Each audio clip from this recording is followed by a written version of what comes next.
Arithmetic and fraction, positive and negative numbers. In this video we will discuss how to add and subtract positive and negative numbers. Now this is a very basic topic. Again, if you are proficient in this topic, do not feel compelled to watch this entire video. This is a video designed to get people comfortable with this topic if it is unfamiliar or they have some uncertainty with the topic.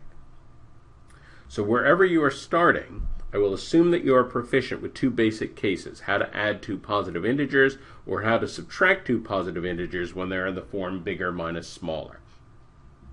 First thing I'll say is, if you need practice with this, practice every day.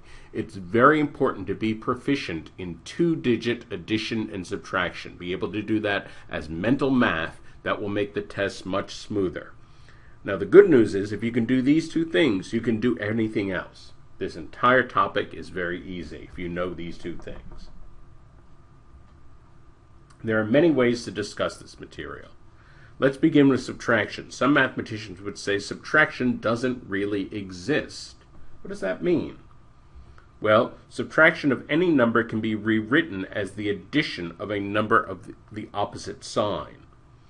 And so some mathematicians would say that this addition is actually the true form. So let's make sure we understand this. Subtraction of any number can be rewritten as the addition of a number of the opposite sign. Here are four different instances of subtraction.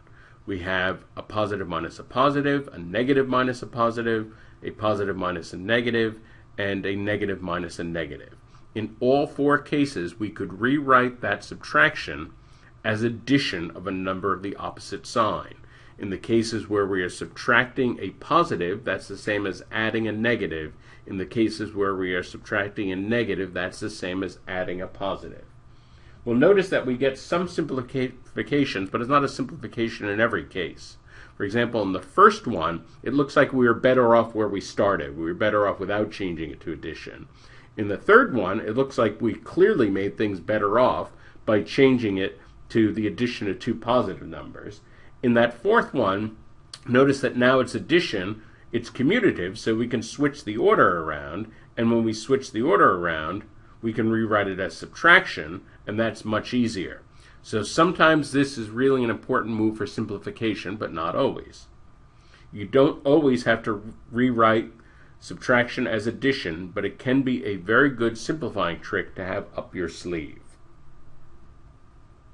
Notice in particular, for the case positive minus negative, this trick will always simplify it. It will always become positive plus positive, which is one of those fundamental things that I assume you know how to do already.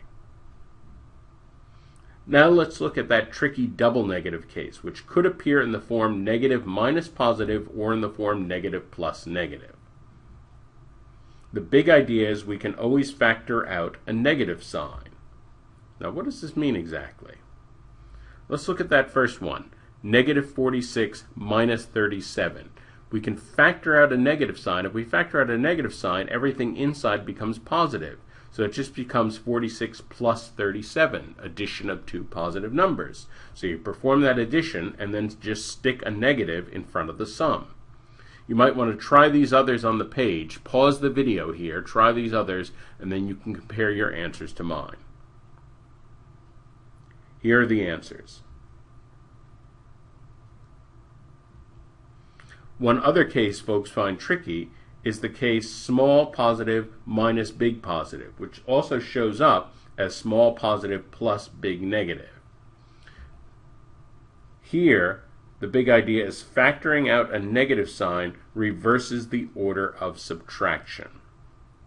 So what does this mean exactly? Suppose I have 23 minus 64.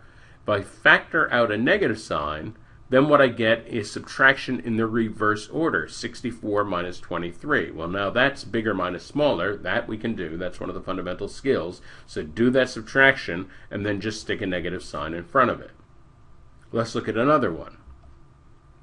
26 minus 63. Factor out the negative and we get a negative in front of the reversed order of subtraction, 63 minus 26. Perform the subtraction and stick a negative sign in front of it. Here are some more. You might want to pause the video here and practice these on your own. Here are the answers I get. Very important that you're able to do things like this, and it's very good practice for mental math to be able to do this in your head.